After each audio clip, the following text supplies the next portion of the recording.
ఎన్నికల సమయంలో వచ్చే వారిని నమ్మవద్దని ఓటర్లు ఆలోచించి పనిచేసే వారికి ఓటు వేయాలని వేములవాడ 24వ వార్డులో కాంగ్రెస్ పార్టీ అభ్యర్థి అన్నారం శ్రీనివాస్ ఇంటింటి ప్రచారం నిర్వహించారు. ఈ సందర్భంగా ఆయన మాట్లాడుతూ వార్డులో ఎప్పుడు చూడని వ్యక్తులు ఇప్పుడు కల్లిబొల్లి మాటలు చెబుతూ ఓట్లను అడుగుతున్నారని ప్రజలందరూ గ్రహించాలని కోరారు. 5 సంవత్సరాలు వార్డు ప్రజలకు అందుబాటులో ఉంటూ డ్రైనేజీ, సీసీ రోడ్లు, పారిశుద్ధ్యం విషయంలో ఎక్కడ ఏ సమస్య ఉన్నా వెంటనే ఆ సమస్య పరిష్కారానికి కృషి చేస్తానని అన్నారు. ఇల్లు లేని ప్రతి ఒక్కరికి ఇందిరమ్మ ఇల్లు ఇప్పించే బాధ్యత తనది అని అన్నారు. 24 వార్డులో చేసిన సేవలు గుర్తించి చేతి గుర్తుపై ఓటు వేసి భారీ మెజార్టీతో గెలిపించాలని కోరారు. ఈ కార్యక్రమంలో కాంగ్రెస్ పార్టీ నాయకులు, వార్డు మహిళలు, యువకులు పాల్గొన్నారు.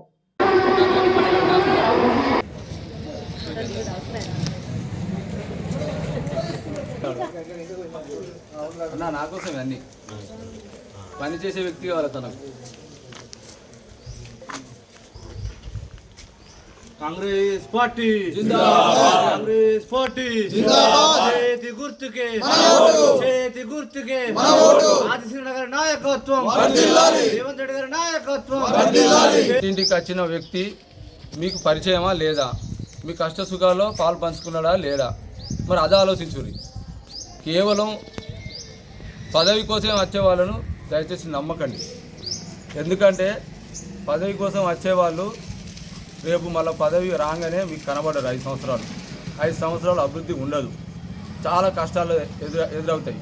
కాబట్టి దయచేసి మీరు ఒకటే చెప్తున్నా, నేననే వ్యక్తిని మీ అందరి మధ్య ఉన్నా. ఇన్ని రోజులు ఒక బంధం, ఒక కులం, ఒక మతం లేకుండా నేను మీ అందరికీ సేవ చేసిన. మరి ఈరోజు నేను అది చేస్తా ఇది చేస్తా అని కల్లిబుల్లి మాటలు, దొంగ హామీలు ఇస్తారు. వీళ్ళేమో ముఖ్యమంత్రి కాదు, ఎమ్మెల్యేలు కాదు, ఏవో మేనిఫెస్టో పెట్టారు. ఇంత మేనిఫెస్టో పెట్టిన క్లారిటీ, ఇంత చిత్తశుద్ధి ఉంటే మరి ఇన్ని సంవత్సరాల నుంచి ప్రజలు ఈ 24వ వార్డు కావచ్చు, ఎక్కడైనా సరే 24వ వార్డు ప్రజలు కష్టాలలో ఉన్నప్పుడు ఈ నిలబడతాన్న వ్యక్తులు ఎటుపోయారు, వాళ్ళ కష్టాలు ఎందుకు తీర్చలేదు అంటున్నా. ఈరోజే వాళ్ళకి ఎందుకు గుర్తుకొచ్చింది? ఒక రిజర్వేషన్ వస్తే నిలబడతారు, లేకపోతే నిలబడరా? రిజర్వేషన్కి ప్రజాసేవకు ఏమైనా సంబంధం ఉందా? మనం ప్రజాసేవలో మమేకమై ఉంటే ప్రజా సమస్యలు తెలుసుకొని ప్రజలకు కొన్ని రోజులు సేవ చేసి ఆ సేవలో మమగ్నమై ఉన్నప్పుడు ప్రజల ద్వారా ఎన్నుకోబడడానికి ముందుకు రావాలి. ప్రజలు అప్పుడు స్వీకరిస్తారు కదా. మా కష్టం వచ్చినప్పుడు ఈ కష్టాల్లో పాలు పంచుకున్నాడు ఈ వ్యక్తి, ఈయనకు ఓటేద్దాం. ఇప్పుడు సడన్లీ వచ్చిండు, ఎట్లా ఓటేస్తారు?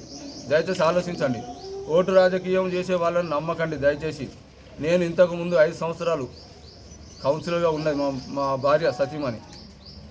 సీసీ రోడ్లు, డ్రైనేజీలు, స్తంభాలు, పెన్షన్లు, రేషన్ కార్డులు, ప్రతిదీ సమస్య నేను తీర్చిన. రేపు కూడా తీర్చడానికి రెడీ ఉన్నా కాబట్టి మళ్ళీ నేను నిలబడ్డా. ఇంతకుముందు మా భార్యకు రిజర్వేషన్ వచ్చింది, ఇప్పుడు నాకు రిజర్వేషన్ వచ్చింది, నేను వచ్చిన. సో మీకు సేవ చేస్తా, ఇంకా రెట్టింపు సంఖ్యలో చేస్తా. ఎందుకు చేస్తా? అప్పుడు ఇండిపెండెంట్ గెలిచినా ఇంత సేవ చేసినా కదా. ఈరోజు అధికార పార్టీ నాకు అండగా ఉంది. ప్రభుత్వ విప్ శ్రీనివాస్ గారు నాకు అండగా ఉన్నాడు. ఈరోజు నిరుపేదలు నేను గుర్తించిన. ప్రతి కుటుంబం సమస్యలో నాకు తెలుసు. ఏ కుటుంబం నిరుపేద, ఏ కుటుంబం ఎట్లా ఉంది, వాళ్ళ ఇంట్లో కష్టాలు ఏంటి అని నాకు తెలుసు. ప్రతి వార్డులో ఏది లేదు, ఏది ఉంది అవి కూడా నాకు తెలుసు. నేను ఎమ్మెల్యే గారికి చెప్తా, నిరుపేదలందరికీ ఇందిరమ్మ ఇల్లు ఇప్పిస్తా, రేషన్ కార్డులు ఇప్పిస్తా. రానున్న కాలంలో కొంతమందికి 200 యూనిట్ కరెంట్ బిల్లు ఇస్తుంది 90%, ఇంకో కొంతమందికి వస్తలేదు, వాళ్ళకి ఇప్పిస్తా. రేషన్ కార్డు ఇప్పిస్తా, పెన్షన్లు కూడా మొదలవుతున్నాయి, అవి కూడా ఇప్పిస్తా. అధికార పార్టీ ద్వారా అన్నీ సాధ్యమవుతాయి. బీఆర్ఎస్, బీజేపీ వాళ్ళు రాష్ట్రంలో లేరు, ఇంతకుముందు ఏం చేయలేదు. వాళ్ళే చెప్తున్నారు. బీఆర్ఎస్ వాళ్ళు వచ్చి తిరుగుతుంటే మా కాంగ్రెస్ ఇందిరమ్మ ఇల్లు ఇచ్చింది మేము కట్టుకుంటున్నాం, ఈడ మీ బీజేపీ ఇచ్చింది ఏమి ఇచ్చింది, మీ బీఆర్ఎస్ ఏమి ఇచ్చిందని ప్రజలే అంటున్నారట, వాళ్ళు ప్రశ్నిస్తున్నారట. అంటే పని చేసేవాడిని మీరు గుర్తించమంటున్నా. నేను అనేవాడిని మీ అందరికీ సుపరిచితం. మీ బంధువులు లెక్క పెరిగినా, దయచేసి మీ ఇంటి కుటుంబ సభ్యుల లెక్క పెరిగినా, ఈరోజు మొక్క పరిచయం లేని వాళ్ళందరూ వస్తారు. ఈ 2 రోజులు కీలకం. ఈ 2 రోజులు కీలకం. డబ్బులతోటి, మద్యంతో, ఇంకా ఏమన్నా ప్రలోభ పెట్టడానికి చీరలతోటి అన్నిటితో వస్తారు. మీరు ఉత్సాహంగా ఇష్టంగా స్వీకరించండి. ఎందుకంటే వాళ్ళే మీ ఇంటికి వచ్చి ఇస్తారు కాబట్టి స్వీకరించండి, తీసుకోండి. కానీ మీకు స్వచ్ఛందంగా సేవ చేసే వ్యక్తిని అనుకోండి. మీకు ఎవరైతే సేవ చేస్తారో నమ్మకం ఉందో మీ మనసులో, మీ కుటుంబంలో, మీ కుటుంబ సభ్యులుగా ఉండి మీకు ఎవరైతే సేవ చేస్తారో వాళ్ళని అనుకోండి. ఆ అనుభవం నాకు ఉంది. మీ ఇంట్లో ఒక 6 సంవత్సరాల పిల్లల నుంచి 60 సంవత్సరాల ముసలి వారి దాకా నాకు తెలుసు. అందరికీ ఏ సమస్య ఉందో నాకు తెలుసు. కాబట్టి మీకు సేవ చేసిన మళ్ళీ రెట్టింపు సంఖ్యలో సేవ చేసే భాగ్యం కల్పించాలని కోరుతున్నా. ఎందుకంటే నేను ప్రభుత్వంలో ఉన్నా, ప్రభుత్వం ద్వారా ఈ 3 సంవత్సరాలు ఉంటాయి, సంక్షేమ పథకాలు, అభివృద్ధి పథకాలు జరుగుతాయి. దయచేసి నమ్మండి. బంధుత్వం పేరుతో వచ్చేవాళ్ళు మతం పేరుతో వచ్చి నమ్మకండి. ఈ 2 రోజులు వాళ్ళు ఏమి ఇచ్చినా తీసుకోండి సంతోషంగా. నన్ను మాత్రం దయచేసి చేతి గుర్తుకి ఓటేసి నన్ను ఆశీర్వదించండి. ఒక మంచి మెజార్టీతో గెలిపించండి అని నా 24 ప్రజలకు ప్రత్యేకంగా ధన్యవాదాలు తెలియజేస్తాను. జై కాంగ్రెస్.